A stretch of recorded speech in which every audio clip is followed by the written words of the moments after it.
بسم الله الرحمن الرحيم.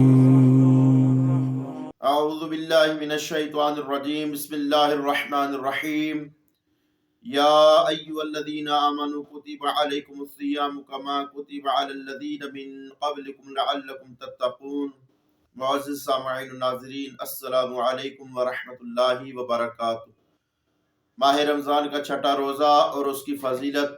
قال رسول اللہ صلی اللہ علیہ وآلہ وسلم: وَآتَاكُمُ اللَّهُ يَوْمَ السَّادِسِ فِي دَارِ السَّلَامِ مِئَةَ أَلْفِ مَدِينَةٍ فِي كُلِّ مَدِينَةٍ أَلْفِ دَارٍ فِي كُلِّ دَارٍ مِئَةَ أَلْفِ بَيْتٍ فِي كُلِّ بَيْتٍ مِئَةَ أَلْفِ سَرِيرٍ مِّن ذَهَبٍ طُولُ كُلِّ سَرِيرٍ أَلْفَ ذِرَاعٍ على كل سرير زوجة من الحور العين عليها 30,000 ذؤابة منسوجة بالدر والياقوت تحمل كل ذؤابة 100 جاریة۔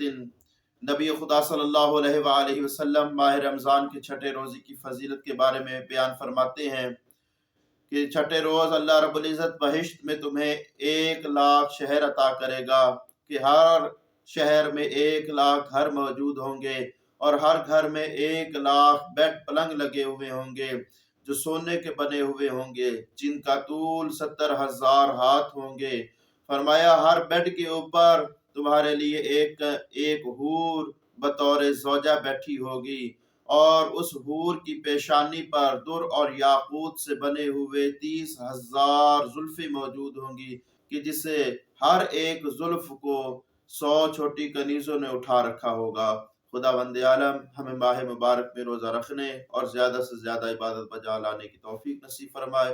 وآخرنا دعوانا ان الحمد للہ رب العالمین، والسلام علیکم ورحمۃ اللہ وبرکاتہ۔